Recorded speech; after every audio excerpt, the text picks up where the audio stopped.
Bonjour à tous, bienvenue dans l'émission Viens te confier. Viens te confier est une émission où tu viens raconter ton problème, ton vécu, ton témoignage. Et aujourd'hui, nous avons une nouvelle invitée. Nous la laissons se présenter. Je t'écoute. Alors bonjour, moi c'est Grace et je viens de Genève, j'ai 20 ans. Premièrement, j'aimerais remercier le Seigneur pour ma vie et pour ma présence ici. Et donc aujourd'hui, je vais vous partager mon témoignage. Mais en plus, ton témoignage, on l'a vu sur TikTok. Moi, j'étais dedans. J'ai dit, waouh, mais c'est quoi cette story? Directement, je me suis dit, non, il faut un peu plus de détails. Tu peux pas nous laisser sur... Il travaillait dans l'occultisme, c'était un peu compliqué, j'ai eu des relations avec lui. Enfin, on avait envie de savoir. Et honnêtement, quand on a ce genre d'histoire, c'est important aussi d'aider la jeunesse, surtout en Christ ou non, mais pour pouvoir en fait les aiguiller. Donc, qu'est-ce qui s'est réellement passé? Comment tu l'as connu? Comment ça s'est passé? Explique-nous tout là un peu. Ok. D'abord, avant de commencer, j'aimerais d'abord parler de comment j'ai rencontré le Seigneur. D'accord. Moi, j'ai rencontré le Seigneur au travers de mes études. Donc, parce que j'étais vraiment une personne assez mauvaise à l'école, comme on peut dire. D'accord. Et j'en avais un peu marre de tout le temps échouer. Et donc, un jour, j'ai fait une prière. J'ai dit, Seigneur, je sais que tu existes, je te prie. Je suis dans une famille chrétienne et j'ai grandi un peu comme ça. Donc, je connaissais un peu la puissance de Dieu, mais je n'avais jamais expérimenté. Et donc, j'ai prié. J'ai dit que j'aimerais vraiment que tu changes, en fait, mon état scolaire. Et si tu le fais, moi, je te suivrai. Mais donc, attends, t'étais en quelle classe? J'étais Alors, en Suisse, c'est pas la même chose. D'accord. Mais on va dire que j'étais en 6e. D'accord. 6e, 5e, comme ça. Donc, dès la 6e, déjà, tu sentais que tu avais un peu des difficultés au niveau de tes études. C'est ça. D'accord. C'est ça. Donc, j'ai demandé vraiment l'aide de Dieu. Et c'était à la fin de l'année scolaire. Donc, on allait commencer une nouvelle année. Et quand l'année elle a commencé, j'ai vraiment vu que mes notes du jour au lendemain, elles ont changé. Wow. Et j'ai béni le nom de Dieu parce que je savais que c'était son œuvre. Bah oui. Et, étant donné qu'en plus, tu avais fait une prière dessus. C'est ça, exactement. Et donc, du coup, j'ai commencé vraiment à suivre le Seigneur au travers de ça. Ça s'est fait vraiment très naturellement. Wow. Et donc, c'est comme ça que je l'ai connu. Et donc, c'était en 2019. Et donc, 2019 jusqu'à aujourd'hui, voilà, il s'est passé beaucoup de choses entre-temps, mais voilà. D'accord. Alors, donc du coup, là, c'était la période où tu as connu le Seigneur. Et tu avais quel âge? Parce que tu ne nous as pas précisé. Ok, alors en 2019, je pense que j'avais à peu près 15... D'accord, 15-16 ans. Et donc du coup, à cette période-là, tu n'avais pas encore connu ce garçon-là? Non, c'est quelques temps après. Donc d'accord. Et donc du coup, tu l'as connu dans quelles circonstances dans ta vie? Donc tu étais déjà chrétienne du coup? Oui, j'étais déjà chrétienne, j'étais, comme on dit, bébé spirituel, j'étais nouveau, j'étais bien zélée, ouais. Partout où je passe, je parle de Jésus, tout ça. Et donc, j'ai grandi comme ça, j'ai évolué avec le Seigneur comme ça. Et donc, en 2021, je fais sa rencontre dans une fête. C'était dans une fête d'un petit garçon. Et j'étais seule dans mon coin et il est venu me voir. Il a dit, oui, viens avec nous, tout ça, on s'amuse ensemble. Et donc, c'est comme ça qu'on s'est connus. Donc, alors, tu es partie à un événement, du coup, donc un anniversaire d'un petit garçon. Et de là, toi, tu étais toute seule dans ton coin parce que tu avais envie ou parce que tu parce que je m'étais chamaillée avec mes cousines. Si D'accord, ok. Donc, par la suite, tu étais un peu toute seule dans ton coin. Lui, il est venu te parler et c'est de là que vous avez eu ce lien un peu qui a été créé. C'est ça. Et par la suite, donc, après cet événement, qu'est-ce qui s'est passé? Après cet événement, il y a eu son anniversaire. On se connaissait vraiment pas. C'était vraiment le premier contact à l'anniversaire du petit enfant. D'accord. Et donc ensuite, j'ai su que c'était son anniversaire et j'ai dit, on m'invite même pas, tout ça. Et ils ont dit, tu peux venir. Donc j'ai demandé l'autorisation à ma mère d'abord. Et il faut savoir que je suis une personne de base qui sort pas beaucoup. Je suis très casanière et j'ai pas vraiment beaucoup d'amis. Donc, si je sors, on sait que c'est avec mes cousins, cousines. Et donc, du coup, le fait qu'elle ait accepté, ça m'avait un peu troublée parce que d'habitude, je sors pas, comme j'ai dit. Et donc, du coup, je me suis préparée. Mais avant de partir à l'anniversaire, elle m'a dit vraiment, Grâce, en ce moment, il y a beaucoup d'avertissements. Le Seigneur te dit de faire attention aux garçons. Donc, si tu vas à cet anniversaire, fais attention aux garçons. Et avant, je faisais aussi des rêves dans cette période-là qui étaient un peu, on va dire, des rêves de... Comment on appelle, où je me voyais en train de faire... Ouais, voilà, prémonitoire un peu. Et je ne comprenais pas. Et donc, du coup, durant la préparation, je me prépare et au bout d'un moment, je vois que je me suis coupée en me préparant avec le crayon à lèvres là, qu'on taille, le taille-crayon. Et je me suis dit, ah, c'est bizarre. Mais après, je me suis dit, bon, c'est un signe comme un autre. En vrai, c'est pas très important. Donc, je suis partie à l'anniversaire. On a échangé, on s'est parlé, lui et moi. Il y a eu un peu du flirt, de la drague. Ok. Et tout de suite, je suis allée voir mon cousin. J'ai dit, ah, tu vois, il me drague, mais moi, vu que je suis pas bête, et je sais pourquoi il me parle, je sais qu'il a envie d'avoir une relation avec moi. Et que moi, c'est pas mon but. D'accord. Donc, du coup, t'inquiète pas, je vais pas répondre, je vais pas aller dans son but et tout. Donc, c'est comme ça que ça a commencé. Et on a échangé nos snaps, tout. Et on a commencé à parler, on a commencé à échanger de jour en jour. Et ça s'enchaînait, pardon. Et donc, du coup, à un moment donné, il a fait comprendre qu'il voulait être avec moi. Et je lui disais que non, moi, il y a l'école, il y a ma famille. Aussi, j'ai une relation avec Dieu qui ne me permet pas, en fait, d'être en relation parce que j'avais 16 ans à cette époque. Et donc, du coup, j'étais très jeune, enfin, si se comprend. Et donc, je lui disais que je suis chrétienne et j'ai une certaine crainte en Dieu qui ne me permet pas, en fait, d'être avec toi. Et c'est pas que je veux pas, mais il y a tout autour de moi qui me fait comprendre que je peux pas, dans tous les cas. Ok. Donc, il insistait un peu. Et au fur et à mesure du temps, j'arrêtais pas de parler avec lui. Donc, les choses se font naturellement. Je me suis attachée à lui, D'accord. tout ça. Donc, en fait, tu penses plus que toi, tu étais dans tes convictions. Tu savais que, clairement, c'était pas possible d'avoir des relations, du coup, hors mariage et tout. Et finalité, donc, à force de parler avec lui et de laisser quand même l'accès à pouvoir s'envoyer des messages, des snaps, et tu devenais un peu plus soft. Et C'est ça. il y a une porte qui s'est ouverte, mais sans même que tu puisses le remarquer. C'est ça. Mais comment vous êtes arrivé à vraiment avoir une relation de petit copain, petite copine? Oui. Alors, déjà, il faut savoir qu'avant d'entamer la relation, je pense un mois en avance, il y a un de mes oncles qui m'a appelé et qui m'a dit vraiment fais attention, Grâce, parce qu'il y a une personne qui va rentrer dans ta vie, tout ça. Et cette personne, elle sera envoyée vraiment pour te détruire et tout. Et moi, je ne comprenais pas parce qu'à cet instant, je connaissais personne et les hommes, en soi, ça ne m'intéressait pas. Donc, je ne comprenais pas. Et c'est après que j'ai commencé à cheminer avec lui. J'avais une certaine alerte au fond de moi. Mais j'écoutais pas vraiment la voix de Dieu. C'est ça. Mais attends, parce que en fait, tu nous as expliqué que tu n'avais pas fait la référence avec lui. Mais pourtant, tu parlais avec lui. Donc, quand ton oncle il t'a appelé pour te dire Jessica Grâce, là, t'es en train il y a quelque chose qui est en train de tourner autour de ta vie et que c'est très compliqué et tout, il faut faire attention. Ça t'a pas tilté de te dire que c'était cet homme-là? Non. Non, parce que moi, je partais vraiment dans l'optique, je parle avec lui, on va flirter, mais rien de plus. Je ne vais jamais me mettre avec lui. C'est juste un ami ou des copinages comme ça, mais... Ça. Ah, d'accord, donc je comprends mieux. Donc, en fait, toi, dans ta tête, tu ne considérais tellement pas à cette position-là que, du coup, quand ton oncle t'a averti de ça, tu te dis, il n'y a personne, du coup. C'est ça. D'accord. Bien que j'ai commencé à m'éloigner de Dieu. Je priais plus beaucoup comme avant, mais je me disais que c'est pas possible que j'arrive au fait de me mettre avec quelqu'un alors que je connais la parole de Dieu. Pour moi, c'était insensé, impossible. En fait, c'est le fait de n'avoir pas une relation dite en elle-même, on sort ensemble, que tu as pris ça à la légère, tu te dis, c'est pas lui, quoi. C'est ça. D'accord. Et donc, du coup, comment ça se fait que les dramas là que tu nous as racontés sur TikTok, on comprend pas qu'est-ce qui s'est passé, en fait? Ok, alors je suis partie en vacances en été 2021, du coup. Et on a continué à se parler, tout. Et plus, je voyais que je m'attachais vraiment à lui. Et donc, du jour au lendemain, j'ai accepté d'être avec lui, tout ça. Et donc, quand je suis revenue des vacances, on s'est vus, on s'est revus. Mais il faut savoir que quand on parlait, des fois, il était dans le noir dans sa chambre. Il me disait, mais t'es toujours dans le noir, toi? Qu'est-ce qui se passe et tout. Il me disait, oui, mais c'est normal, moi, je suis un enfant des ténèbres, tout ça. Et il disait, mais non, t'es vaincu au nom de Jésus. Et c'était un peu des signes comme ça que je recevais. Et même par moments, je faisais des rêves aussi. En tout cas, le Seigneur, il m'a parlé jusqu'au bout. Mais en fait, j'étais vraiment endurcie. Je ne voulais pas entendre la voix de Dieu. Et je voulais rien comprendre. Je voulais faire qu'à ma tête. Et donc, on a continué vraiment dans ce cheminement-là.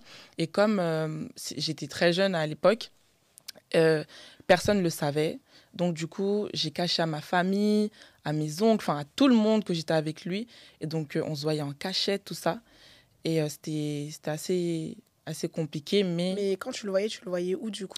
Alors, dans des restaurants, dans un parking, enfin vraiment un peu partout, très loin de là où je pouvais croiser ma famille. Ok. Donc, voilà. D'accord. Et du coup, dans cette relation-là, enfin, donc avant relation, du coup, on a entendu un peu que toi, tu étais vraiment dans la foi. C'est à partir du moment où tu as commencé à parler à ce garçon-là que ta foi, elle a commencé à de plus en plus faiblir. Mhm. Et on est arrivé au cas où tu lui as laissé complètement l'accès d'être en couple ensemble et de pouvoir maintenant voir un avenir, c'est ça? C'est ça. Mais du coup, à ce moment-là, toi, au niveau de ta vie, comment tu voyais en fait les choses par rapport au Seigneur et là où tu allais le fréquenter, lui, c'était quoi son positionnement par rapport à Dieu? Alors, lui, il disait, bah, moi, je suis chrétien. Dans les débuts, il disait, bah, Dieu, il voit que tu m'aimes, donc il peut pas te laisser comme ça. S'il aime vraiment ses enfants, il doit nous laisser vivre notre amour et tout. Et je lui disais, c'est vrai que Dieu, il aime ses enfants, mais tant qu'on fait sa volonté, bah, il est avec nous. Et moi, je sais que ce que je suis en train de faire avec toi, c'est pas la volonté de Dieu. Je sais aussi que ce que je fais, c'est pas bien, mais je le fais parce que voilà, j'ai envie de le faire. Et donc, du coup, on continuait comme ça. Et donc, vraiment, il essayait de me faire croire qu'il avait une position assez positive. Mais au fond, des fois, il me disait que moi, t'es pas venu dans ma vie pour rien. T'as quelque chose en toi vraiment qui est là, qui m'intéresse. En soi, c'était ses mots. Et que je peux pas sortir de sa vie comme je voulais. Et donc, du coup... Ah, c'est ce qu'il t'a dit? Attends, Ah oui, oui. pardon? Que tu peux pas sortir de sa vie comme...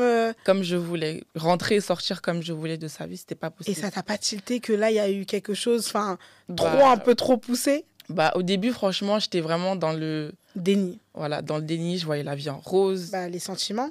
C'est ça. Et comment tu as découvert du coup qu'il était dans l'occultisme, qu'il y a eu tout ça? Enfin, on a envie d'un peu savoir parce que, enfin, moi personnellement, quand j'ai vu l'histoire sur TikTok, je me suis dit, mais du coup, oui, ok, il était dans l'occultisme, mais comment elle n'a pas pu voir les flashs en fait que le Seigneur lui donnait, en sachant que quand on prie sincèrement, bah, on a cette positionnement où le Seigneur peut quand même répondre à nos prières.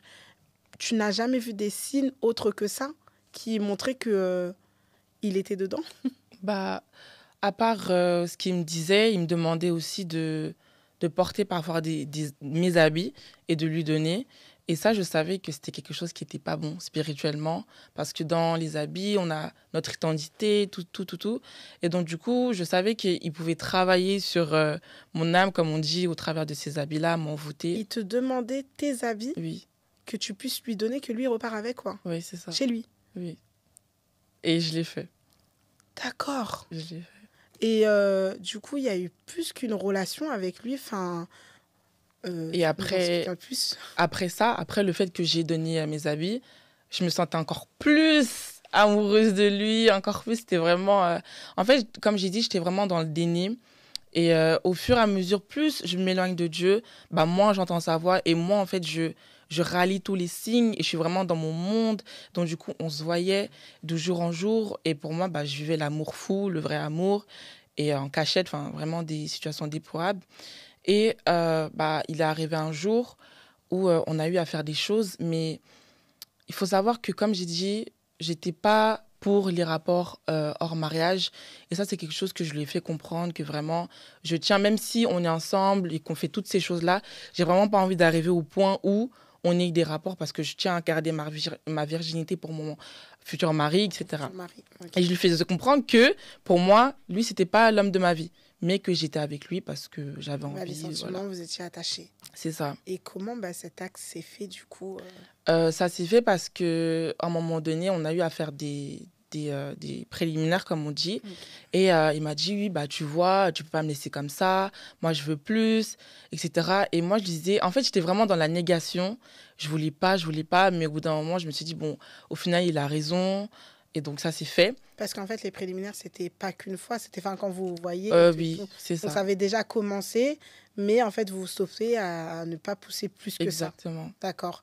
Et ce jour-là, donc du coup, bah, à force à chaque fois d'appuyer sur le fait que on connaît les garçons, ils ont assez... voilà. Donc, il te disait ça souvent, il te le répétait. Exactement. Et donc, du coup, plus que tu le voyais, et plus, en fait, bah, tu étais tenté d'aller plus loin que ça. C'est ça. Après aussi, j'ai envie de dire, j'ai l'impression que... Enfin, il jouait un peu sur la culpabilité, dans le sens que bah, moi, j'ai ce que je veux, mais que lui, bah, il a besoin en fait de plus. Et donc, je me sentais un peu coupable de ne pas lui offrir, entre guillemets, ce qu'il voulait. Et donc, c'est un peu comme ça que j'ai accepté. Je me suis dit, bah, dans une relation, on n'est pas seul. Que soi-même. Exactement. D'accord. C'est ça. Et depuis ce jour donc, où il s'est passé, comment tu te sentais dans ta vie? Comment ça s'est passé, le retour chez toi? C'était où exactement? Lui, là, voilà. Si tu veux nous donner des détails, tu as le droit. Si tu veux pas nous donner des détails, tu as le droit aussi d'esquiver quelques questions. Il n'y a aucun souci. Hein. Non, alors, ça s'est passé chez lui. D'accord. Il y avait personne à la maison, etc. Mais la seule chose que j'ai envie de dire, c'est que le jour que ça s'est passé, je me suis rappelée d'une révélation, encore une fois, de mon oncle, et qui m'avait dit que le jour où tu vas faire l'erreur d'avoir des rapports avec quelqu'un, ce jour-là, ça sera qu'une seule fois, mais tu vas tomber enceinte. Et donc, du coup, je me suis rappelée de ça. Et dans ma tête, je me suis dit, Seigneur, pardonne-moi, parce que j'avais même pas encore commencé, mais je me suis dit que là, peut-être que le Saint-Esprit, il m'appelle et que c'est maintenant que je dois arrêter. Ah, ça, c'était pendant que tu étais... C'était pendant que j'étais chez lui. Tu t'es rappelé, en fait, d'un rappel de ton oncle. C'était des années en avance, quand même. Hein. Des années en avance. Et vraiment, le Saint-Esprit, il est tellement merveilleux. Il m'a rappelé ce jour-là, avant même que ça se passe. Et j'étais dans le doute. Et je me suis dit, non, vas-y, fais-le. C'est pas grave. Ouais. Et donc, j'ai fait. Et j'ai prié, j'ai dit, Seigneur, pardonne-moi. Ne permets pas que ça arrive, s'il te plaît, Seigneur. Et je l'ai fait quand même. Et en sortant de chez lui, je me rappelle que j'étais vraiment triste, j'étais abattue. En fait, je me sentais vidée, je me sentais sale, je me sentais pas bien. Et j'ai commencé à regretter, alors que je me suis dit, j'allais pas regretter et tout. Et je suis rentrée chez moi, j'ai dormi dans le bus, tellement j'étais plus là, en fait. Ouais, c'était pas bien. Et je suis rentrée chez moi, je suis direct allée me coucher. J'ai dormi parce que je suis rentrée tard en plus, donc j'avais pas envie que ma mère me pose des questions, mes parents, tout ça. Et donc du coup, les jours passent, les semaines passent, et là je vois que j'ai pas mes règles. Et je me dis mais non, c'est pas possible. Et je comprends mieux en fait là, dont la story time que tu nous as raconté sur TikTok. C'est comme ça que ça s'est passé. C'est ça. Waouh! Et donc du coup, tu voyais les jours passer et tu n'avais pas tes règles, et donc? Et donc là, je comprends tout de suite, mais encore une fois, je me dis que je préfère être dans le déni et me dire que bon, c'est juste un retard de règles. J'en parle, elle me dit non, mais c'est bon, ça va aller et tout. Mais ça vient toujours pas. Donc au bout d'un moment, je prends en fait conscience de ce qui se passe réellement. D'accord. J'avais pas fait de test de grossesse, tout ça, mais j'ai compris, c'est logique. Ah. C'est logique, on va pas se cacher. Oui. Voilà, et donc du coup, j'ai prié. J'ai vraiment pris conscience et j'ai prié et j'ai commencé à regretter tout. Je me suis enfermée dans ma chambre, je me suis mise à genoux. J'ai dit, Seigneur, pardonne-moi. Pardonne-moi parce que j'ai fait ce qui était mal à tes yeux, malgré que je connaissais ta parole, la vérité. Et malgré ça, je l'ai fait quand même. Seigneur, pardonne-moi. J'ai dit, Seigneur, je ne sais pas si je suis enceinte. Je ne sais pas, mais je pense que oui. Mais vraiment, cet enfant, moi, j'en veux pas. C'est pas le moment. J'ai 16 ans. En plus, si j'ai un enfant, c'est dans le péché. C'est pas sous ton honneur, en fait. Et donc, vraiment, reprends cette chose qui est en moi. Et le lendemain, j'étais en train d'écouter une louange. Et là, j'ai mal au ventre. Et je vais aux toilettes et je vois que j'ai du sang, en fait. J'ai mes règles. Et là, je me dis, merci Seigneur. Et en fait, c'est comme un poids qui est sorti de moi. Et j'ai dit, Seigneur, merci parce que tu as écouté ma prière. Malgré mon péché, malgré tout ça, je me suis repentie et tu m'as entendu. Et tu avais un retard de combien de temps, tu sais pas? Je sais plus. Mais c'était un peu approximatif. Est-ce que ça a dépassé une semaine? Oui, ça a dépassé une semaine. Ça a dépassé une semaine, d'accord. Et par rapport à ça, donc du coup, tu as repris ta foi. Et la relation avec lui, du coup, j'ai continué à lui parler. Je lui ai dit, oh, tu sais, j'ai eu mes règles, trop bien, c'est bon. Et tout. Je lui ai même dit aussi que je m'étais repentie, tout ça. En fait, je lui cachais rien du tout. D'accord. Je lui disais tout, même des choses qui me concernaient moi. J'étais vraiment aveuglée, j'ai envie de dire. Je lui disais tout. Et donc, je lui ai dit que j'avais eu mes règles, tout ça, et que j'avais recommencé à avoir une relation avec Dieu. Et il faut savoir que quand j'ai eu mes règles, j'ai eu cette envie en moi de faire 3 jours de jeûne sec, donc de ne pas manger et boire pendant 3 jours, pour me repentir. Donc du coup, j'ai fait ça et j'ai commencé le vendredi et le dimanche, j'ai fini. Et donc, le dimanche arrive, le dimanche soir, et là, ma mère était dans le couloir, elle vient dans ma chambre, elle me dit, Grâce, le Seigneur me demande de prier pour toi. Et à cet instant, j'étais au téléphone encore avec lui, donc je coupe vite pour pas qu'elle sache ce que je fais. Et donc, moi, je panique. Je me dis, mais pourquoi elle veut prier avec moi? C'est quoi le souci? Donc, on prie. Et à un moment donné, on a arrêté la prière. Elle me dit, le Seigneur, il m'a révélé quelque chose. Et il m'a dit que tu t'as fait des choses. Elle m'a pas dit quoi. Elle m'a dit, le Seigneur me montre que tu te sens sale par rapport à des choses que tu as faites et que tu n'as plus envie de revenir vers lui. Et là, je me suis dit, bah, c'est le moment, en fait, de dire la vérité. Et donc, du coup, j'ai dit, oui, c'est vrai, maman. J'ai rencontré quelqu'un avec qui on a eu une relation et qui, au début, je voulais pas être avec cette personne, mais qu'au final, je me suis attachée, toutes ces choses-là. Et donc, du coup, bah, pour finir, on a eu à avoir des rapports. Et là, j'ai vu que dans ses yeux, elle était vraiment déçue. Elle était, en fait, elle était abattue. Et ça m'a beaucoup blessée à l'intérieur de moi parce qu'il y avait une seule chose que je voulais pas faire, c'était décevoir ma mère. Voilà, parce que je suis sa seule fille. Et l'aînée en plus, donc c'est vraiment quelque chose qui m'a touchée. Et donc, du coup, elle m'a dit, mais comment ça se fait? Elle essaie en fait de savoir, parce que autour de moi, j'étais vraiment la fille chrétienne qui parle de Dieu. Elle n'avait pas compris comment ça pouvait se passer, comment ça s'est fait, depuis quand, pourquoi, comment, c'est qui. Et donc, du coup, je ne lui ai même pas dit qui c'était. Elle m'a dit, le Seigneur me montre qui c'est. Elle a dit, oui, c'est Thomas. On va l'appeler Thomas. Oui, c'est Thomas et tout. Je dis, oui, c'est lui. Et après, on a prié. Et le Seigneur, il m'a dit, Grâce, tu as voulu te cacher de moi, de ta famille. Donc, moi, je vais t'exposer.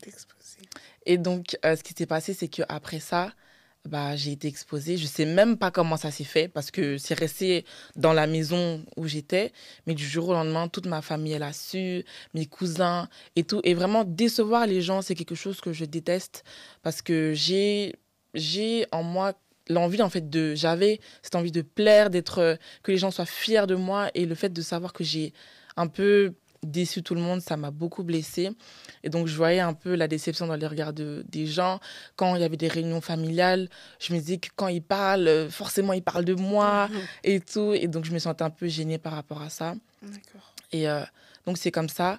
Et le Seigneur, il a dit qu'il fallait que je fasse 3 jours de jeûne à 3 reprises. Donc, pendant 3 semaines, je devais jeûner. Et durant les moments de jeûne, le Seigneur, il a révélé que ce jeûne en question, bah, en fait, c'était quelqu'un qui n'était pas venu par hasard dans ma vie. Donc, ce n'est pas une amourette de jeunesse, comme on peut penser quelconque, mais c'était quelqu'un qui était dans la sorcellerie, qui est dans la sorcellerie, et qui a été envoyé pour voler mes grâces, mes bénédictions. Et ça, c'est le Seigneur qui t'a révélé à travers... ma mère. D'accord. Et toi, qu'est-ce que tu as fait par la suite, du coup? Bah déjà, j'étais choquée. Mais après, je me suis dit, bah, avec tous les signes que j'avais reçus, déjà même par son accoutrement, c'est quelqu'un qui porte beaucoup de têtes de mort, tout ça. Et même, par exemple... C'est un chrétien? De nom, on va dire. Ah, d'accord, ok. Donc lui, il disait que c'était un chrétien de nom, mais dans ses accoutrements, il portait des têtes de mort, des bagues. Et du coup, donc, par la suite, tu as coupé complètement la relation? Alors, oui. Je l'ai bloqué de partout, du jour au lendemain. J'ai bloqué et j'ai fait ma vie. Et ça a été très dur pendant 3 ans jusqu'à récemment. C'était très dur de l'oublier. J'ai essayé de me reconstruire. Et vu que j'avais eu des rapports, donc j'avais perdu ma virginité. Donc pour moi, en fait, je me suis renfermée sur moi-même et j'avais pas envie de dire aux gens ce que je ressentais par rapport à lui parce que quand bien même que j'avais été avec lui et qu'il avait été envoyé pour me détruire, bah, j'avais quand même nourri un amour, en fait, trop tôt. Voilà, j'avais ouvert mon cœur trop tôt à une personne qui ne m'était pas destinée, donc ça m'avait détruite. Et donc, j'essayais de ne pas parler de lui, de ne pas dire que oui, il me manque, j'ai envie de lui reparler, toutes ces choses-là. Et donc, pendant très longtemps, j'encaissais mes douleurs, on va dire. Et un jour, vraiment, j'ai craqué. Et j'en ai parlé à ma mère, j'ai dit, maman, vraiment, c'est compliqué pour moi. J'arrive pas à l'oublier, je sais pas pourquoi, mais il y a pas un jour je passe sans penser à lui. Il y a pas un jour où je pense pas à lui. Et c'est très compliqué pour moi. Et donc, durant ces temps-là, je partais à l'école, j'essayais vraiment de tout oublier, mais j'arrivais pas. Et parfois même, je partais sur son Instagram, je regardais ce qu'il faisait, tout ça et tout. Des fois, je créais des faux comptes où je partais lui parler et il savait pas que c'était moi. Et je sais pas, j'inventais des histoires et tout. Et vraiment, juste pour avoir le contact avec lui. Et à un moment donné, même, j'avais rencontré un autre jeune homme, voilà, avec qui j'ai parlé, je crois, 1 semaine. Et au bout d'un moment, je me suis dit, non, Gra, tu vas pas retomber dans ça. Tu vas pas encore t'éloigner encore de Dieu. Donc, j'ai coupé court. J'ai dit que non, moi, j'ai une vie que j'ai décidé d'avoir. Et donc, je me dois de respecter la décision que j'ai prise dans ma vie, c'est de suivre Dieu. Et donc, j'ai coupé court avec ce jeune. Et en fait, j'étais vraiment beaucoup tentée de repartir vers lui. Et à un moment donné, j'ai commencé à ne plus prier, tout. Et le Seigneur, il s'est encore révélé au travers de ma mère. Il m'a dit, grâce, c'était au moment où je parlais avec le jeune que j'avais rencontré après lui, une semaine. Il m'a dit, grâce, je vois ton cœur, je connais la profondeur de la mer, toutes ces choses-là. Et on ne joue pas avec moi. C'est-à-dire que moi, dans ma tête, ce que je me disais, c'est que de la même manière que j'ai été avec Thomas pendant un certain moment, je me suis repentie, j'allais refaire la même chose. Je me suis dit que je vais faire ça, Dieu va me pardonner. Et le Seigneur, il a dit non, on ne joue pas avec moi. C'est vrai que je suis un Dieu de grâce, mais quand sa colère, elle tombe, elle tombe. Elle tombe. Donc, il m'a dit, si tu ne reviens pas à moi, tu vas tomber. Et le Seigneur, il disait, je suis comme devant un gros trou et que si je fais un pas, je tombe et ce sera pour l'éternité, je serai perdu à vie. Et donc, du coup, j'ai écouté ça et je me suis dit, non, il ne faut pas que ce soit mon cas. Donc, je me suis vite reprise et j'ai fait vraiment ma vie. Et donc, les années passent, les mois passent et on arrive en 2024. Okay. En 2024, je me reconstruis, je me baptise et je reprends vraiment ma vie en main, ma vie chrétienne en main. Je prie comme avant. Et plus qu'avant même, je commence à être encore plus zélée qu'avant, tout ça. Et donc, je suis contente parce que je me dis, Seigneur, merci, parce que j'ai vécu tellement de choses. Donc, ça fait que maintenant, je crois que c'est fini, en fait. Mon combat, il est fini. Et donc, j'avance, je fais des moments de jeûne, tout ça. Et j'avais fait un moment de jeûne de 3 jours. Et quelques jours après, je fais un rêve. Et dans ce rêve-là, il y a mon pasteur qui m'appelle dans le rêve et me dit, oui, Grâce, fais attention, parce qu'à telle heure, il y a Thomas qui va venir pour t'attaquer. Je dis, OK. Encore. Wow. Je dis, OK, pas de souci. Je me prépare. Donc, dans le rêve, je suis là et tout. Et l'heure arrive. Et donc, du coup, quand l'heure arrive, je le vois, il apparaît dans un coin de ma chambre, là. Et je me prépare. Et donc, du coup, il est venu vers moi. Et il essayait de mettre sa main en bas du drap pour me toucher, pour me frapper. Et moi, je mets le drap, je le coince partout où je peux pour vraiment pas... Dans le rêve. Dans le rêve. D'accord. Donc, dans le rêve, il essaie de tout faire, en fait, pour m'atteindre. Et au bout d'un moment, on arrive même aux mains, on se bat, on tombe par terre et tout. Et dans le rêve, il est accompagné d'une autre personne. Et dans le rêve, c'était comme si c'était un de ses amis, tout ça, donc je ne comprends pas. Je me réveille, je prie, j'annule tout. Et je ne vais pas me mentir que le rêve m'a beaucoup troublée. Donc, je n'ai pas compris. Et je crois que je n'en ai même pas parlé à ma mère, tout ça. Je n'ai pas compris. Et en fait, ça m'a attristée. Parce que c'est comme si je comprenais qu'il allait revenir me tenter. Ou alors que j'allais être tentée, pas forcément par lui, mais par d'autres situations de la vie. Dans le même thème, on va dire. Et donc, je me suis dit, non, Seigneur, ne permets pas que ça puisse arriver. J'ai pris trop de temps à me relever. Exactement. Je ne veux pas la tentation. C'est ça. Je voulais tout faire sauf être tentée. Tout. Et donc, je priais vraiment, Seigneur, s'il te plaît, aide-moi. En fait, je priais, je demandais à Dieu, mais je me lamentais. C'est comme si je me disais, mais Seigneur, je sais que je ne vais pas tenir. Et donc, j'ai commencé à m'éloigner. Parce qu'en fait, j'avais souvent tendance, quand j'étais tentée, au lieu de me rapprocher de Dieu et de lutter contre ça, moi, j'abandonnais tout. Et je préférais m'éloigner, en fait, laisser la tentation, le monde, on va dire, m'envahir, laisser la vague, comme on dit, m'envahir, m'engloutir. Donc, du coup, je me suis éloignée. J'ai commencé à ne plus du tout prier. Et j'ai commencé à travailler. Je travaillais dans un restaurant. Et tout se passe bien. Je rencontre des collègues merveilleux. Et je rencontre un collègue, il est africain. Okay. Et faut bien retenir ça. Je rencontre ce collègue-là et tout se passe bien. Et un jour, je vois que, à ma pause, quand je reviens de ma pause de travail, je vois mon collègue avec Thomas. Et je me dis, ah, ok, d'accord. Et donc, moi, vu que c'est une personne qui est plus grande que moi en âge, je suis allée le saluer de façon naturelle. J'ai dit, coucou. Et il m'a dit, Grâce, attends, je te présente Thomas. J'ai dit, oui, je le connais déjà. Bien sûr qu'on le connaît. Je le connais déjà. Et donc, par la suite, je suis partie vite fait dans les vestiaires me changer pour commencer mon travail. Et donc, lui, mon collègue, il finit sa pause. Mon collègue, on va l'appeler Thompson. On va l'appeler Thompson. Et il finit sa pause. Il me dit, oui, vraiment, Grâce, t'es méchante, t'es une maudite. Comment tu peux faire ça et tout? Je dis, mais qu'est-ce qui se passe? Et il me dit, non, mais parce que Thomas, il m'a raconté que t'es son ex et tout. Et il m'a dit, oui, refait qu'on revienne ensemble parce que moi, je l'aime toujours et tout. Et là, j'ai commencé à rigoler. Je me dis, mais Thompson, c'est pas possible. Parce que ça fait déjà 3 ans que lui et moi, on n'est plus ensemble. L'histoire, elle est passée, ça date. Et je me suis reconstruite entre-temps. Vraiment, laisse tomber, c'est une histoire d'ancienne. Donc moi, pour moi, c'est bon, j'ai fait mon taf. Et donc, du coup, le lendemain, je reviens au travail. Et je ne savais pas que, en fait, à la base, les deux, ils ne se connaissaient pas. Ils se sont connus le même jour. Et donc, je me dis, mais pourquoi il est venu te raconter sa vie? Enfin, c'est pas normal. Et tout. Il me dit, non, mais vraiment, fais en sorte que vous reveniez ensemble et tout. Vraiment, ce que tu fais, c'est méchant. Moi, il m'a dit qu'il est même prêt à venir voir tes parents s'il faut et tout. Je disais, mais non, laisse tomber. Moi, je veux pas. On veut pas. Moi, je veux pas. Et donc, pendant au moins 3 semaines, il n'arrêtait pas de me parler de lui. À chaque fois que je revenais au travail, il me disait, mais tu l'as bloqué, enfin, tu l'as débloqué, est-ce que tu lui parles, comment ça se fait, etc. Et je disais, non, non, non, non. Et à un moment donné, j'en avais un peu marre. Je dis, mais Thompson, toi, tu dis que tu es mon grand frère, que tu me considères comme ta petite sœur. Est-ce que si ce que tu es en train de faire là, est-ce que si on le fait à ta petite sœur, tu vas aimer? C'est pas bien. Trop bien parlé. Parce que moi, je te dis que j'ai pas envie d'être avec un homme qui me correspond pas déjà premièrement.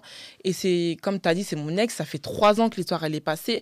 Et pour des raisons qui me concernent et qui le concernent aussi, j'ai plus envie d'être avec lui. Donc, laisse cette histoire-là derrière nous et t'en mêle pas, s'il te plaît. Il dit non, mais est-ce que c'est à cause des parents? Si tu veux, on peut faire quelque chose. Il dit non, laisse tomber. Et donc, ça a continué comme ça pendant... Ça travaille à l'intérieur. Ah oui, ça m'a travaillé. Hein, ça m'a travaillé. Et je me souviens que même un jour, je rentrais du taf, j'avais fini à 23h et j'ai envoyé un vocal à ma mère. J'étais en pleurs. Je disais, Seigneur, je disais, maman, vraiment, la vie chrétienne, c'est trop compliqué. Il y a trop de tentations. Moi, je ne peux pas. Je sais que le Seigneur, il m'appelle à parler de lui, à le servir, à faire sa volonté, mais je ne peux pas, j'arrive pas. Vraiment, si ce n'est pas Dieu qui m'aide, moi, je n'arriverai pas. Et je pleurais. J'ai dit, maman, j'ai envie d'abandonner. C'est trop dur pour moi. Il y a trop.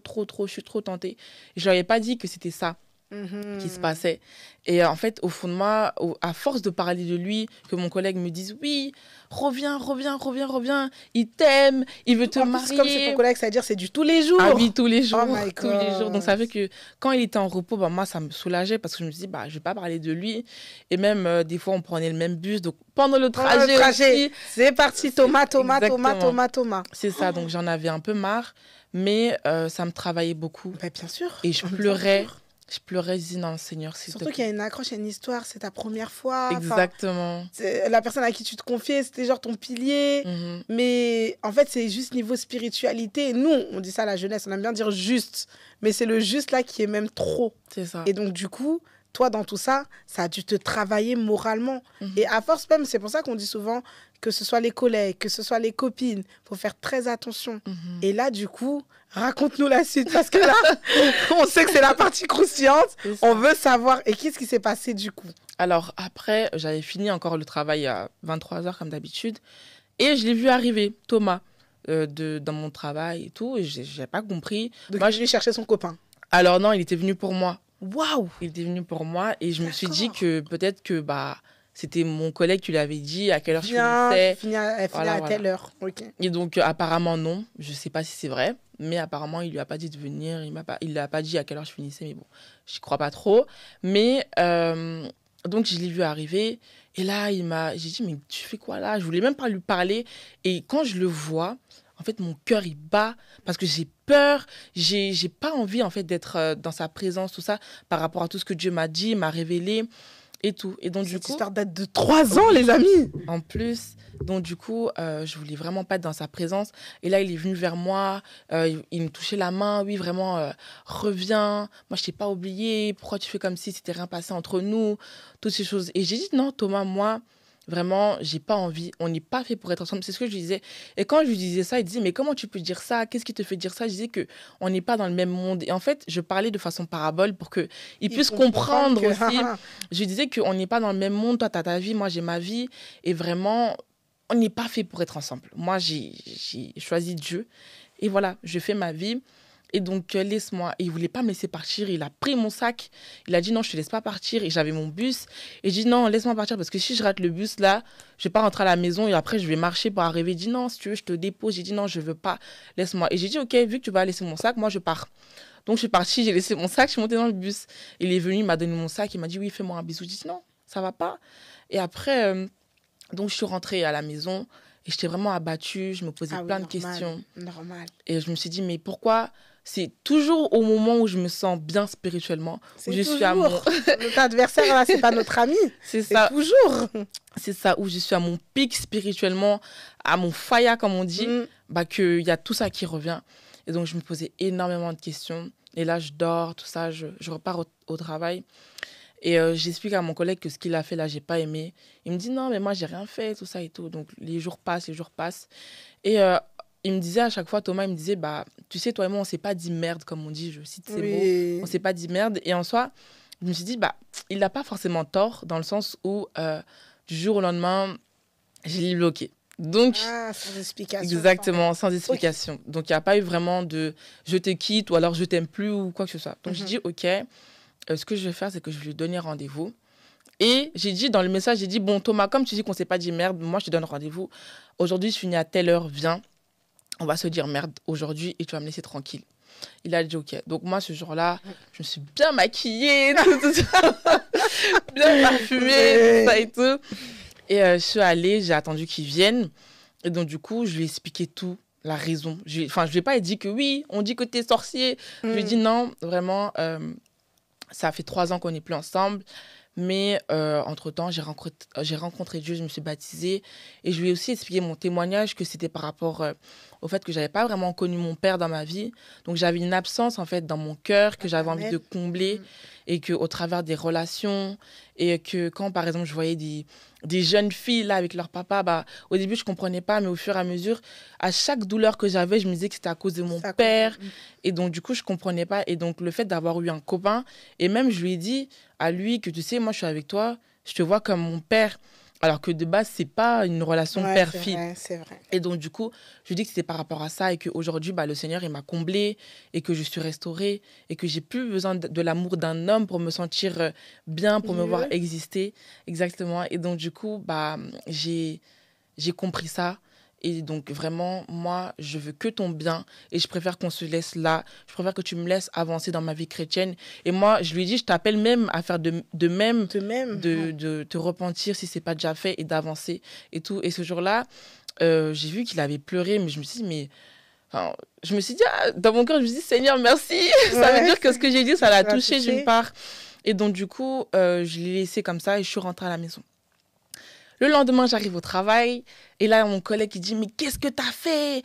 Tu sais que quand je suis rentrée à la maison, il est venu, il a pleuré, tout ça et tout. Vraiment, t'es méchante, t'es une maudite, tout ça, tout ça. » Il me dit « Mais qu'est-ce que t'as fait? T'es une maudite, tout ça. » Et bah, je me dis « Bah non. » Et vraiment, là, j'avais compris qu'en fait, il voulait vraiment pas lâcher l'affaire parce que mon collègue, il continue encore de me parler de lui. Est-ce que tu l'as bloqué? Débloque-le, etc. Et tout. Et donc, du coup, j'ai dit « Non, là, c'est pas possible. » Je vais aller le débloquer et je vais lui dire d'arrêter de parler de moi. Et donc, le jour où j'ai voulu le débloquer, le Saint-Esprit m'a dit non, fais pas ça. Parce que quand tu vas le débloquer, bah, tu vas plus le bloquer.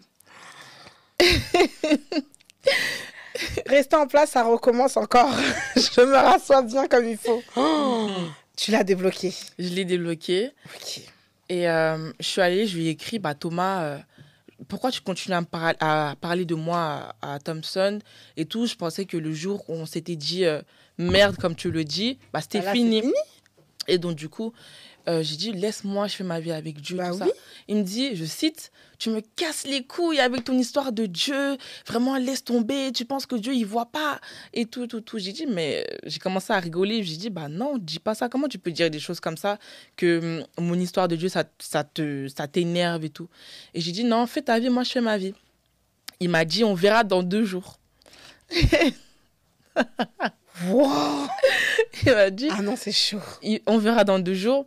Et moi, dans mon cœur, j'ai dit non, sans effet, au nom de Jésus et tout. Et j'avais compris, en fait, que s'il me disait ça, c'est que forcément, spirituellement, il allait faire quelque chose qui allait pas être bien. Et donc, bah, comme j'ai dit, j'étais dans un moment où je priais plus du tout. Et je priais plus, mais je disais au Seigneur vraiment de me donner la force. Mais c'est vrai que tu demandes au Seigneur de te donner la force, mais si tu pries pas... Il n'y a pas de magie. Exactement, c'est ça. Donc, je priais plus du tout. Et je commençais à avoir la nostalgie de nos moments, de nos dates et tout. Et je me disais, bah, finalement, est-ce que faudrait peut-être essayer et tout. Et dans tous les même cas... le fait qu'il a pleuré, c'est-à-dire qu'il a été touché par l'esprit. C'est ça, c'est un ça. sorcier aussi peut abandonner sa sorcellerie. Et donc, voilà. Et donc, du coup, j'étais vraiment perdue dans toutes mes émotions. Je repensais à tout et n'importe quoi. En fait, je pesais le pour et le contre de si tu fais ça, voilà ce qui va se passer. Parce qu'il y a 3 ans en arrière, voilà ce qui s'est passé. Et là, tu t'es repenti. Par rapport au songe que tu avais eu aussi. Et oui, mais je n'avais pas fait le lien. C'est après que j'ai fait le lien. C'est après, quand j'ai commencé à reparler avec lui, je me suis rappelé du songe et j'ai dit, mais ah oui, c'est vrai qu'il était venu me combattre et ils étaient 2. Et là, dans la réalité, ils sont 2 parce qu'il y a lui et mon collègue à chaque fois qui me dit de repartir vers lui. Attends, là, tu vas trop vite. Comment ça, le collègue, là, il est dans les problèmes? Bon, là, on est au moment où toi, tu le débloques du coup. C'est ça. Donc, quand tu l'as débloqué, qu'est-ce qui s'est passé? Vous vous êtes revus, comme il a dit, 2 jours, tu vas voir. Qu'est-ce qui s'est passé 2 jours après? On veut savoir, là. Bah, 2 jours après, coïncidence ou non, bah, j'avais eu mes règles. Donc, je ne sais pas si c'est... Voilà, mais vraiment 2 jours après, j'ai eu mes règles. Et dans la même semaine qu'il m'a dit ça, il m'a envoyé un message parce que je ne l'avais plus bloqué. Je l'avais plus bloqué. Et vraiment, le Seigneur, il m'avait prévenu, mais voilà, je n'ai pas écouté. Je me suis dit, bon, c'est bon. Voilà. Et donc, du coup, il m'a dit, bah, je vais venir à ton taf aujourd'hui. Je dis, non, viens pas et tout, j'ai pas envie de te voir. Alors qu'au fond, bah, j'avais quand même envie. J'avais ce désir. J'avais ce désir. Parce que tellement je suis rentrée, j'ai dit j'avais. T'avais ce désir, ok. C'est ça, j'avais ce désir-là. Et il est venu. Et j'avais mon bus. C'était encore une fois tard. Il y avait mon bus. Je suis montée dans le bus. Parce que, en fait, tout mon corps, il témoignait du fait que c'était pas bien ce que je suis en train de faire. Donc, j'avais froid. Et je suis montée dans le bus. Je me suis dit, non, Grâce, tu peux pas te permettre d'aller avec lui et tout. Et au moment où mon bus, il était prêt à partir, je crois 3 minutes avant, il est venu. Il m'a dit, ouais, vas-y, descends et tout. J'ai dit non. Enfin, j'ai hésité et je suis descendue. T'es descendue du bus? Je suis descendue du bus. Et après, il m'a dit, bon, vas-y, viens dans ma voiture et tout. Et je voulais pas, donc on est resté dehors. Il m'a dit, mais vas-y, viens dans la voiture et tout. J'ai dit, ok. Je suis montée dans la voiture. Il faut savoir que quand je suis montée dans la voiture, j'ai commencé à avoir mal au ventre. J'ai commencé à avoir froid. Je tremblais. Et c'est pas comme si on était en août. Donc, ah oui, bah oui. Il faisait pas froid, quoi. C'est pas froid. Et donc, du coup, je savais qu'en fait, c'était vraiment Dieu qui me mettait une alarme, en fait, pour dire que sors de là. Fais pas, en fait, tout ce qui se passe là, faut pas que tu sois là. D'accord. Et donc, on parle. Et arrivé à un moment donné, bah, on s'est embrassés. Et quand on s'est embrassés, là, j'étais vraiment bouleversée. Je me suis dit, mais Grâce, t'es en train de faire quoi? Qu'est-ce que tu fais? Et j'avais encore plus mal au ventre. Et là, j'ai commencé à pleurer. Il me dit, mais pourquoi tu pleures et tout? J'ai dit, mais non, parce que je fais quelque chose qui n'est pas bon. Je sais que je vais regretter et tout. Et je lui ai dit, je pense que là, c'est la dernière fois qu'on va se revoir. Laisse-moi et tout et tout. Et je rentre chez moi. Et vraiment, je me dis, bah, là, c'est fini pour moi. Parce qu'on a l'habitude de prier avec ma famille. Là, le week-end prochain, là, quand on va prier, le Seigneur, il va révéler les choses. Tout ça et tout. Et je peux pas dire, j'avais envie de dire directement à ma mère, maman, tu sais, Thomas, il est revenu, tout ça. Il faut savoir que au moment où je lui ai redonné rendez-vous pour lui dire merde, comme on dit, bah, j'avais parlé à ma mère de tout. Je lui avais tout dit. Je lui ai dit, maman, il est venu. Je lui ai dit, maman, il est revenu et tout. Mais j'ai dit non. Elle m'a dit, vraiment, je suis fière de toi. Bravo, on rend gloire au Seigneur. Si tu as réussi à résister, à dire non, c'est bien. Et au moment où bah, je l'ai embrassé, j'ai repensé à tout ça. Et j'ai dit, bah, je peux pas lui dire. Je me sentais déjà trop loin. Oui. Je me sentais déjà trop loin. Je me suis dit, c'est pas possible de revenir. Et si je lui dis, qu'est-ce qu'elle va dire? Si les gens l'apprennent, qu'est-ce qu'ils vont dire? Ils vont me juger, ils vont pas comprendre en fait tout ça. Et donc du coup, je me suis enfoncée et pour moi, je me suis dit bah je vais continuer comme ça et je vais me repentir un jour. Quand je me sentirai prête, je vais me repentir. Et donc alors juste un instant. J'ai un message pour vous vraiment, c'est très important parce qu'on est en train de suivre l'histoire de Jessica Grâce qui elle était dans une relation assez compliquée, on peut l'entendre, mais mettez-vous à sa place et mettez-vous, vous, en tant que personne qui vivait cette histoire-là. Parce que, vrai qu'on peut avoir notre ressenti personnel. En tant que jeune, on peut être lapsi sur certaines choses et se dire, j'ai envie d'être bien aux yeux des gens de ma famille, aux yeux de mes proches. Moi, j'ai eu affaire dernièrement à avoir aussi une story time de ce côté-là, où vraiment, je voulais tellement plaire aux hommes de Dieu, mais Dieu même, j'en avais oublié les conséquences. Donc souvent, quand vous avez peur de quelque chose, quand vous avez peur d'avouer quelque chose, c'est là où l'ennemi, donc le diable, notre adversaire, il vient encore plus vous enfoncer dans vos péchés, dans ce que vous êtes. Vaut mieux même dire et avoir la honte de sa famille, alors que la famille, ça reste la famille. Ta maman, comme tu as vu, elle a été toujours là et aujourd'hui, elle est même là avec nous sur le plateau. Donc vraiment, c'est quelque chose qu'il ne faut pas éviter. Si vous avez besoin d'en parler, même si c'est une tante loin, parler.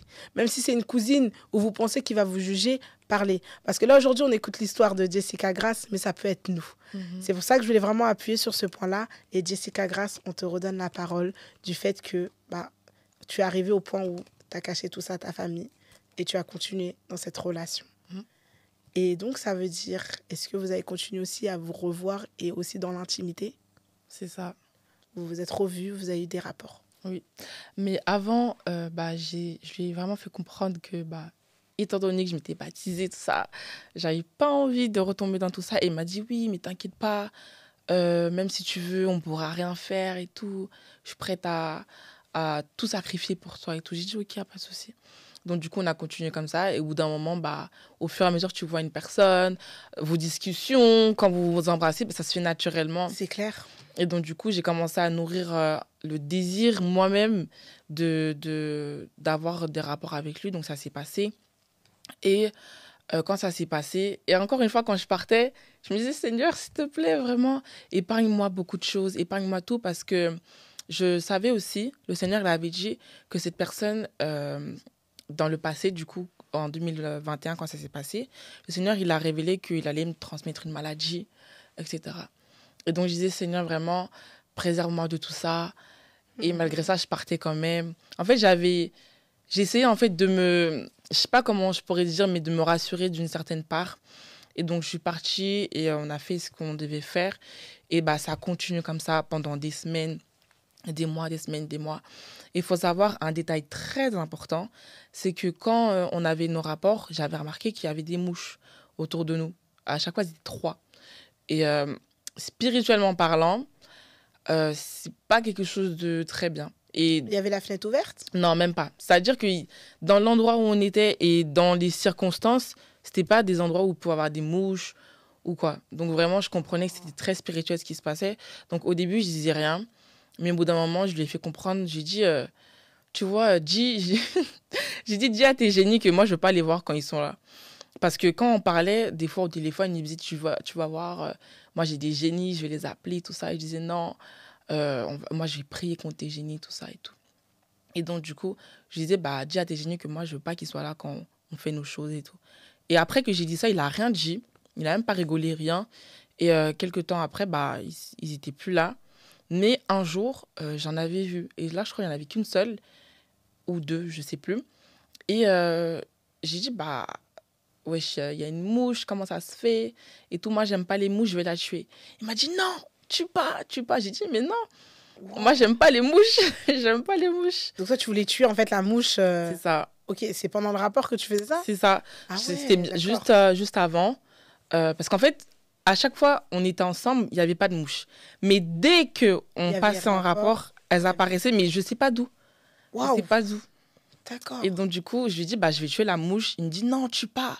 Et tout. Et je dis, non, j'aime pas la mouche. J'aime pas les mouches. Donc, j'ai pris un mouchoir et j'ai écrasé la mouche. Et pour te dire, quand j'ai écrasé la mouche, son visage, il est devenu froid. Il est devenu tout bizarre, comme s'il était malade. Et dans mon cœur, j'ai dit, donc, c'était pas des mouches ordinaires, en fait. Ouais. Et donc, du coup, on a fait encore ce qu'on avait à faire. Et le temps passe. On avait même des rapports pendant ma période de règles. Alors que ça, c'est quelque chose que dans la Bible, déjà, le Seigneur condamne, mais spirituellement parlant, au travers du sang, on fait des pactes. Et au début, je disais que non, j'avais pas envie de faire ça parce que déjà, c'est pas vraiment hygiénique et aussi, c'est pas bien spirituellement. Il me dit, mais qui t'a dit ça? Ça fait rien, au contraire, même c'est bien et tout. Et je dis, mais non, c'est diabolique de faire ça. En fait, lui, il m'encourageait. Et donc, j'avais compris que, en fait, c'était plus de signes. Je me disais, bah, si il trouve ça normal et encore il m'encourage à le faire, c'est que lui-même, il a son intérêt derrière. C'est ça. Et donc, du coup, bah, pour finir, j'ai accepté, on faisait nos choses. Et donc, le temps avance. Mais au moins, c'est bien, tu avais le discernement. Oui, j'avais le discernement, mais j'écoutais plus.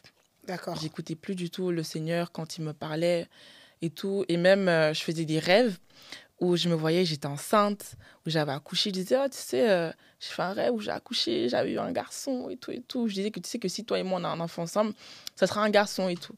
Il rigolait, tout ça. Et bah, le temps passe et au bout d'un moment, je vois que j'ai pas mes règles. Une semaine, 2 semaines. Et je me dis, mais c'est pas normal. Parce que faut savoir que dans nos premiers rapports, au début, on se protégeait, mais arrivé à un moment donné, c'est passé une fois, on ne s'est plus protégé. Et depuis, il a dit, non, moi, c'est mort. Si, tu vois, on est ensemble, on a un vrai couple, tu penses que les vrais couples, ils se protègent, il ne faut pas qu'on se protège et tout. Et même, je me rappelle qu'il me disait, bah, si tu veux, avant qu'on ait de vrais rapports, entre guillemets, non protégés, il me disait, bah, en vrai, tu penses que si on a un enfant ensemble, tes parents, ils te laisseront tranquille et tout, ils vont nous laisser vivre notre vie. Je disais, non, c'est pas le moment, on n'est pas mariés pour avoir un enfant. On n'est pas mariés pour avoir un enfant, c'est pas possible. C'est contre mes convictions. C'est vrai que je fais pas ce qui est bien, mais je tiens quand même à respecter les minimums, quoi. Et donc, du coup, on continuait comme ça, et donc je voyais pas mes règles. Et comme je disais, il faut savoir que j'avais pris la pilule du lendemain 2 fois, et la dame, elle m'a dit bah, que si tu as un retard, ce serait normal. Mais quand j'ai pris la première fois, j'ai eu un retard même pas de quelques jours. C'est venu normalement la deuxième fois aussi. Et après, j'en ai plus pris du tout. J'avais pas envie de repartir là-bas, demander, etc. et tout. Et donc, j'ai continué comme ça. Je me suis dit, bah, si quelque chose va arriver, ça va arriver. Dans tous les cas, voilà. Donc, je vivais un peu dans l'aveuglement, on va dire. Et donc, je voyais pas mes règles. Et là, j'avais pas pris de pilule du lendemain, donc je comprenais pas. Donc, 3 jours passent, 1 semaine passe, 2 semaines, 1 mois, ça passe. Et là, je me dis, c'est dingue quand même. Et donc, je lui en parle. Je lui dis, bah, j'ai pas mes règles et tout. Et lui aussi, il est en panique. Et donc, je me dis, je vais faire un test. Au début, j'avais pas trop envie parce que je me suis dit, bon, ça va arriver. Ça m'est jamais arrivé de retard aussi grand, mais j'étais un peu dans le déni, ça va arriver. Et donc, du coup, bah, des semaines passent. Et au bout d'un moment, je me dis, bah, faut que je fasse un test de grossesse. Donc, j'en ai fait un. Le premier, il était négatif. Je pense que c'était trop tôt. Je ne sais pas pourquoi. Et le deuxième que j'ai fait, c'était, je crois, quelques semaines après, il était positif. Et donc là, j'ai compris bah, que j'étais enceinte. Et j'étais enceinte de 2 mois. Et donc, du coup, j'ai avancé comme ça. Donc, j'ai commencé à avoir plein de symptômes. J'étais pas bien, j'étais fatiguée et tout. Et je lui expliquais. Au début, bah, vu qu'on ne croyait pas, au fur et à mesure que je disais tous les symptômes que j'avais, il comprenait que c'était vraiment une réalité, que ce n'était pas des jeux. Enfin, c'était pas des lol, comme on dit. Et moi-même, j'ai commencé à réaliser, en fait, je me suis dit, mais grâce là, c'est arrivé loin quand même. Parce que personne ne sait que tu es avec lui. Personne ne sait que vous vous revoyez. Ta maman, elle ne sait pas. Ton papa, il ne sait pas. S'ils apprennent que tu as une grossesse, ça vient de qui? C'est comment? Et en plus, après mon baptême, donc j'avais vraiment repris une vie de prière. Et là, du jour au lendemain, pour rien, comme ça, on va dire, oui, grâce, elle est enceinte, mais c'est qui? Et donc, du coup, la première fois, j'avais prié pour que le Seigneur il puisse reprendre cette grossesse. Mais là, je n'ai pas prié parce que je me suis dit, avec toutes les révélations de grossesse que j'avais eues sur moi, avant même que je connaisse les hommes, je me suis dit, bah, peut-être que c'est ma destinée, en fait, d'avoir un enfant avant le mariage ou d'être... voilà. Et donc, du coup, j'ai pris sur moi. J'étais dans l'acceptation. J'étais dans l'acceptation de la situation. Et donc, du coup, bah, j'ai avancé comme ça. Et le 25 décembre 2024, on a fêté tout. Et là, j'ai commencé à avoir très, très mal au ventre, comme si j'allais avoir à Noël, quoi. À Noël. Ok. Et j'avais très mal au ventre. Et je suis allée aux toilettes et j'ai vu un peu de sang. Et là, j'ai commencé à paniquer. Je me suis dit, mais c'est pas possible. Parce que je suis enceinte, ça fait 2 mois et tout. Et donc, j'ai rien fait. Je suis allée me coucher. Et le lendemain, je vois que en fait, j'ai mes règles, mais vraiment comme pas possible. Et j'ai très mal au ventre. Et je suis une personne, j'ai mes règles un peu comme toutes les femmes. J'ai mal, mais c'est pas Des douleurs règles exagérées. douloureuses. Ok. Et donc, du coup, je comprenais pas. Je me suis dit, là, ça se trouve, je suis en train de faire une fausse couche. Et c'est soit je vais à l'hôpital pour qu'on me soigne ou pour qu'on m'aide, soit je reste à la maison. Et si je reste à la maison comme ça, je peux mourir bêtement sans aide de quelqu'un. Donc, je me suis dit, non, grâce, il faut que je parte à l'hôpital. Donc, je suis partie à l'hôpital. J'ai expliqué la situation et tout. Ils ont fait les examens. Et la dame, elle me dit, non, vous n'êtes pas enceinte. Je me dis, mais... Pardon. Comment ça? Et tout, elle me dit, non, il n'y a pas d'hormones de grossesse en vous. Et moi, je ne comprends pas. Parce que déjà, j'ai tous les symptômes. Ça fait 2 mois que je n'ai pas eu mes règles. Et ça ne m'est jamais arrivé. Et en plus, j'ai des rapports non protégés, donc c'est impossible. Et donc, je me suis dit, moi, mon hypothèse, je me suis dit que peut-être que la fausse couche, je l'ai faite, j'étais en train de la faire depuis longtemps, et que l'enfant, les hormones, elles sont parties depuis. Ou alors que, vu que je leur ai expliqué la situation, que j'étais en rapport avec quelqu'un et que je le cachais à ma famille et que j'ai fait une fausse couche, ils se sont dit, ça sert à rien de la paniquer. Bon, moi, c'était mon hypothèse. Ah, ok, d'accord. Et donc, je suis rentrée à la maison. Ma mère, elle me demande, mais qu'est-ce qui se passe? Pourquoi tu étais à l'hôpital? J'ai dit, non, j'avais juste mal au ventre, j'avais mes règles. Elle me dit, mais t'es jamais allée à l'hôpital pour ça? Comment ça se fait et tout? Et donc, je lui dis, non, j'avais mal au ventre, c'est tout. Okay. Et donc, le temps passe.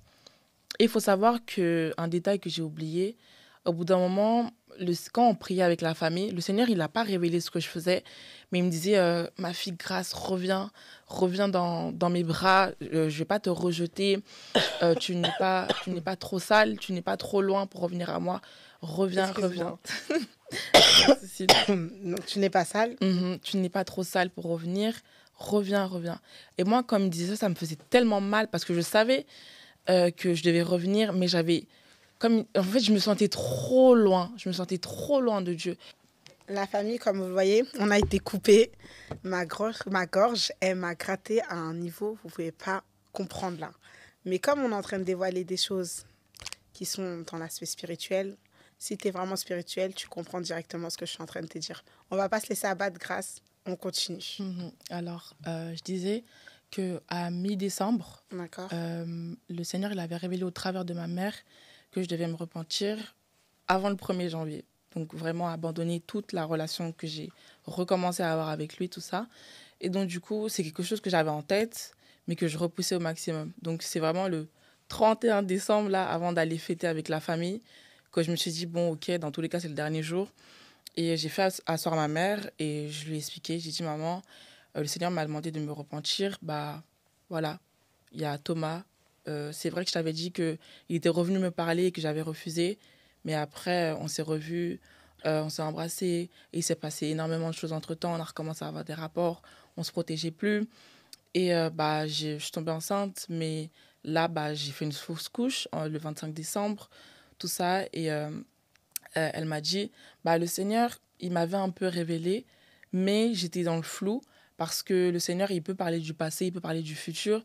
Et elle était persuadée que le Seigneur, il parlait vraiment du passé. Parce que ce que je montrais, ce n'était pas vraiment ce que je faisais au fond. D'accord. Et donc, du coup, je lui ai dit vraiment, maman, j'ai vraiment besoin que tu pries pour moi. Parce que si tu me demandes pourquoi tu es avec lui, je vais te dire, je ne sais pas. Si tu me demandes aussi, est-ce que tu l'aimes, je vais te dire que non, je ne l'aime pas. Je ne sais pas pourquoi je suis avec lui, je ne l'aime pas. Tout ce que je le fais à contre-cœur. C'est-à-dire que je fais des choses, bien que je prends du plaisir dans ce que je fais charnellement, mais j'ai pas envie, j'ai envie d'arrêter, mais j'arrive pas. Vraiment, maman, prie pour moi, j'ai besoin de toi. Et je pleurais.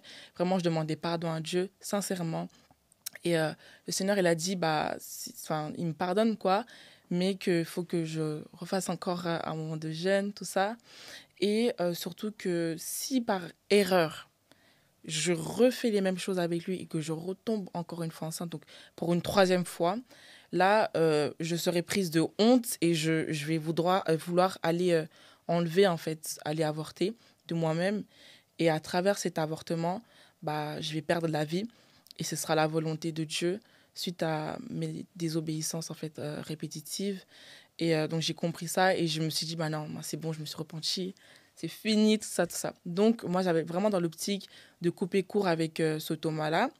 Donc, on avance et on fête le 1er janvier, tout se passe et tout. Je lui envoie un message, bonne fête. Et on s'est disputé, voilà, on ne s'était pas vraiment bien parlé comme d'habitude. Et donc, on se dispute. Et moi, je me dis, c'est l'occasion parfaite pour chercher un peu une faille pour dire, tu vois, là, j'en ai marre de nous disputer. Et tout. Et je veux arrêter la relation. Mais malheureusement pour moi, du coup, la dispute, elle s'est vite arrangée. Donc, on a continué. Donc, après le 1er janvier, après ma repentance, j'ai continué encore avec lui. Et on a continué à se revoir, tout ça et tout. Et un jour, faut savoir qu'entre-temps, j'ai changé de travail. Parce que quand je l'ai rencontré, lui, à mon travail, on se voyait. Au bout d'un moment, je partais plus au travail et je partais le voir. Donc, Ah, d'accord. C'est ça. Donc, je partais le voir. Et donc, du coup, les gens, ils ont commencé à parler et tout. Et j'ai démissionné pour pouvoir vraiment avoir du temps libre, vraiment pour lui. Et on a continué comme ça. Et après, j'ai eu un autre travail.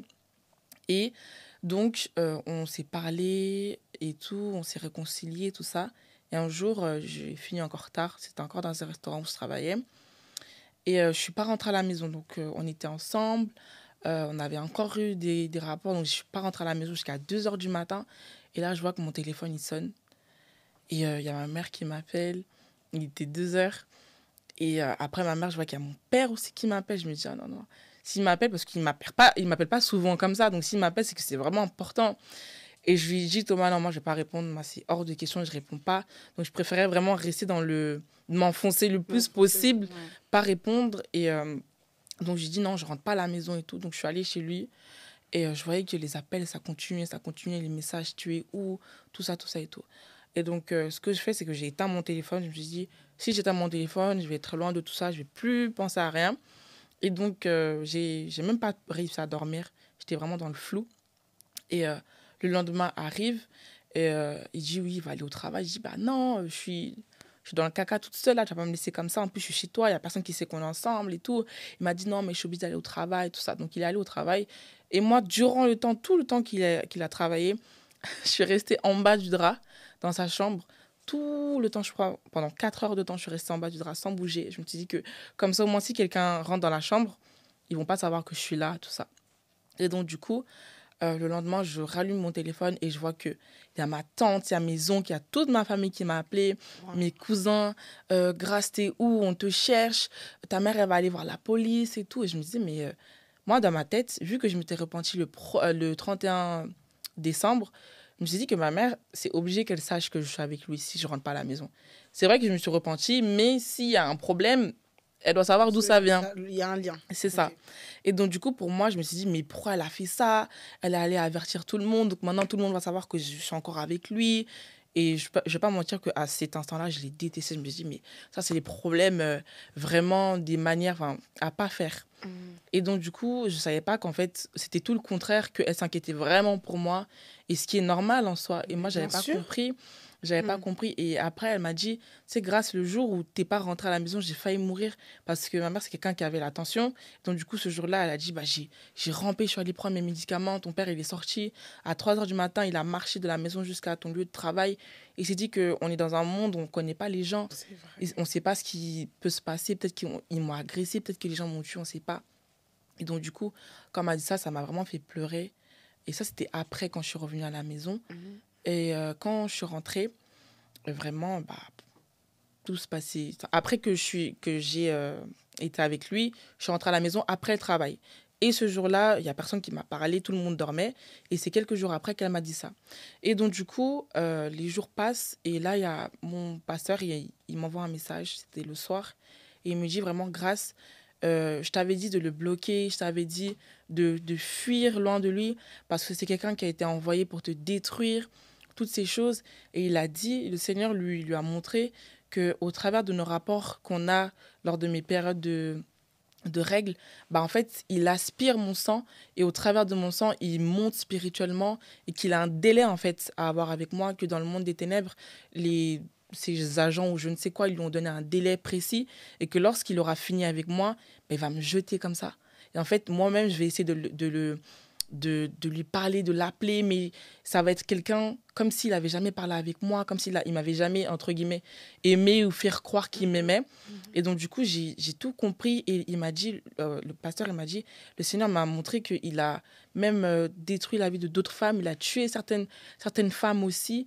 Et vraiment, fuis. Si tu veux vraiment sauver ta vie, le Seigneur, il est là, il va te pardonner, mais vraiment, reviens.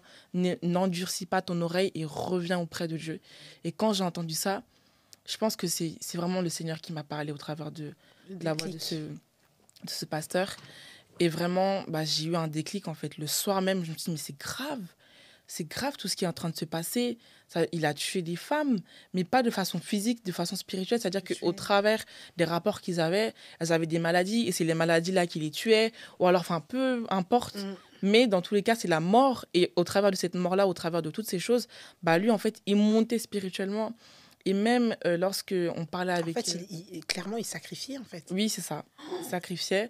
Et au travers de nos prières avec ma mère, après ma repentance le 31 décembre, le Seigneur il a dit que c'était un roi dans la sorcellerie. Donc, c'est-à-dire, c'est pas, spirituellement parlant, c'était pas n'importe qui. Et puisque moi, j'étais loin de Dieu, c'est pour ça qu'il avait une emprise sur moi, en fait. Voilà. Pas qu'il est plus fort que Dieu, mais j'étais loin. Et je priais pas. Éloigné de Dieu, tu priais pas à ce moment-là. Donc lui, il avait ses royaumes contre royaumes. Exactement. Et donc, du coup, il y a des réalités spirituelles. C'est ça. Donc du coup, c'est pas n'importe qui spirituellement. Et donc le pasteur, il a dit, il t'a envoûté. C'est pour ça que t'es là, tu fais des choses, t'as pas envie de faire, tu penses que tu l'aimes pas. Et c'est vrai, parce que même jusqu'à présent, je peux pas dire que je l'aimais, tout ce que je faisais. J'avais des rapports avec lui, je disais oui, je t'aime, c'était faux. Je l'aimais pas. Et même quand je disais ça, je savais que ce que je disais, c'était faux. Et donc, le pasteur, il me dit ça. Et je me dis non, grâce, ça suffit. Et vraiment, là, je lui envoie un message. Je lui dis, Thomas, toi et moi, c'est fini. Je veux plus entendre parler de toi. Laisse-moi dans mon coin. Et je le bloque. J'avais pas envie qu'il me réponde. Je le bloque sur TikTok, sur Insta, partout où j'avais, je l'ai bloqué de partout, comme en 2021. Et après, je vais au travail comme d'habitude. Et un soir, je vois qu'il revient à mon travail. Et là, vraiment, je sais même pas comment il a eu mon horaire parce que vu que c'était un nouveau travail, on n'avait pas encore discuté de mes horaires, tout ça. Et j'ai vu que... je me suis dit, mais ça veut dire qu'il a attendu que je finisse, parce que j'avais fini à 22h, je crois. Il a attendu que je finisse. Et là, il m'a vu sortir du restaurant. Il est venu. Il m'a dit, oui, mais toi, tu joues à quoi et tout. Il était énervé. Il était tellement énervé. Il tremblait. Et là, j'avais tellement peur. Je me dis, Seigneur, il faisait tard. En plus, sur la route, il n'y avait que des voitures qui passaient. Il n'y avait plus de bus. Donc moi, j'étais obligée de marcher jusqu'à la maison. C'était pas trop loin. Mais c'était quand même à 20 minutes à pied, une femme qui marche dans la rue. Bon, voilà quoi, j'avais peur. Et je me suis dit, mais c'est dingue, il était tellement en colère, je me suis dit que s'il me frappe et que je tombe ici, il n'y a personne qui va venir me sauver et tout. Et je prie dans mon cœur, Seigneur, ne me permets pas qu'il puisse me frapper. Il m'a tenu par le col, il m'a dit, tu penses vraiment que tu peux sortir de ma vie comme ça et tout? Pourquoi tu veux être avec moi? Tu penses qu'on ne peut pas arranger les choses? Je dis, non, j'ai plus envie de toi. Il y a 3 ans, on a été ensemble, on s'est séparés. Ça a duré un temps, on est revenus ensemble. Et là, aujourd'hui, je me dis que j'ai plus envie. Laisse-moi, s'il te plaît. Laisse-moi tranquille. Il m'a dit, mais c'était bien. On faisait des choses ensemble. T'étais enceinte, tout ça. Enfin, on vivait bien la vraie vie d'amoureux, comme il m'a dit. Et je disais que non. Il m'a dit, mais dans ce cas-là, pourquoi t'étais avec moi? J'ai dit, je sais pas, la nostalgie peut-être. Et là, dès qu'il a entendu ça, il est parti tout furieux. Et je suis rentrée à la maison. Et sur le chemin du retour, je vois que j'ai marché sur un œuf qui était cassé. Et là, je me suis dit, mais... l'œuf, il fait quoi ici? L'œuf, il fait quoi ici et tout? Comment ça se fait? Et là, j'envoie une photo à ma mère. Elle me dit, non, ça, c'est pas bien du tout. C'est des choses mystiques. Quand tu rentres à la maison, tu pries, tu fais un bain, tout ça. J'ai dit, ok, je suis rentrée à la maison. Et c'est ce que j'ai fait. Et donc, j'avais plus contact avec lui. On se parlait plus. Et après ça, il m'envoie des mails. Oui, parce que j'avais bloqué de partout. Et vu que sur mon TikTok, j'ai mon mail pour les collaborations, etc., il m'a envoyé un mail à travers ça. Oui, vraiment, parce que il me dit, moi, je t'ai pas oublié, m'oublie pas, j'en ai parlé à ma mère et tout, elle m'a conseillé, c'est pour ça que je viens te parler. Vraiment, moi, j'ai pas envie qu'on finisse comme ça, t'as trop de choses à cacher à tes parents, pourquoi tu n'avoues pas que tu m'aimes, comme ça on fait notre vie, on part loin d'ici. Vraiment des blabla, on se croirait dans un film carrément. Et je disais que non, laisse-moi. À chaque fois qu'on se disputait, je lui disais, je sais pourquoi t'es dans ma vie.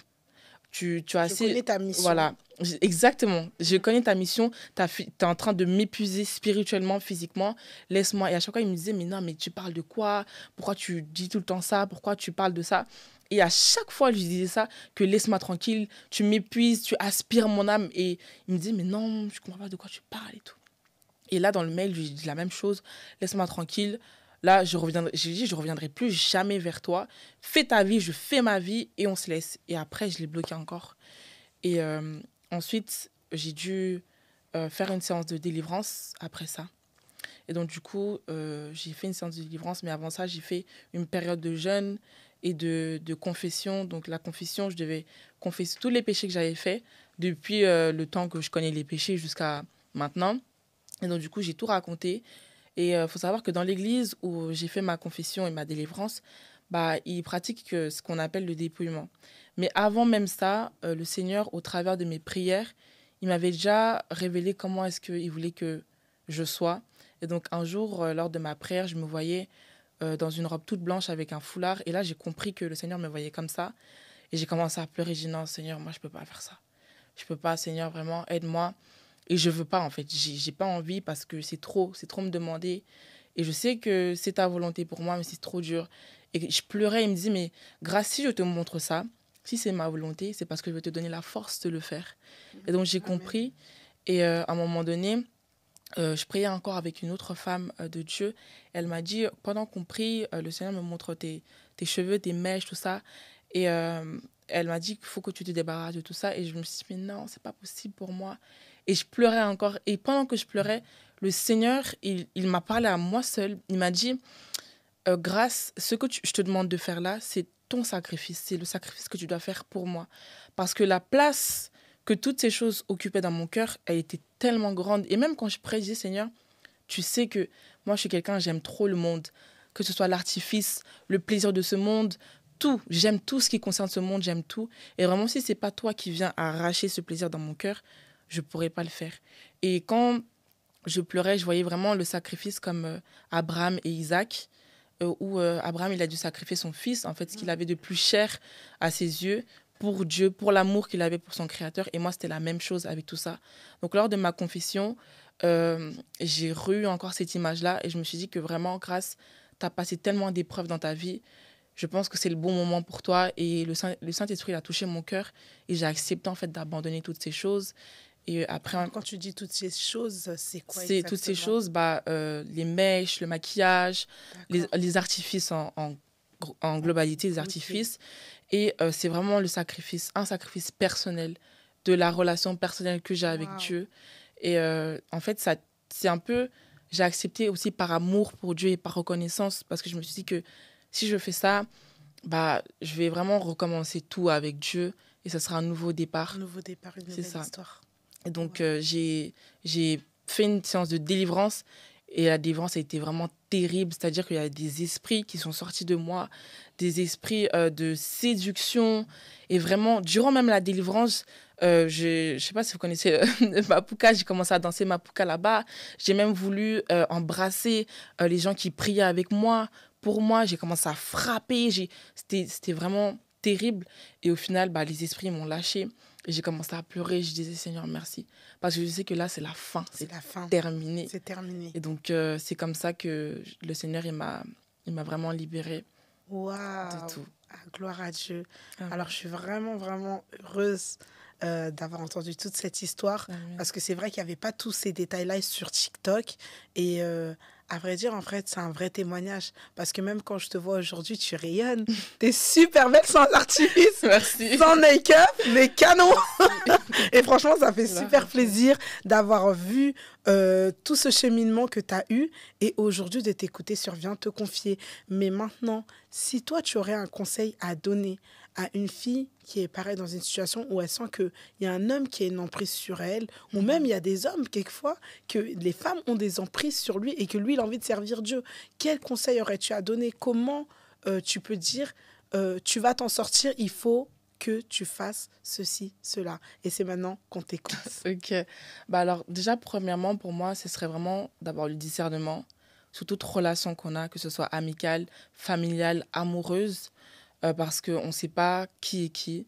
et on ne connaît pas l'identité spirituelle des personnes.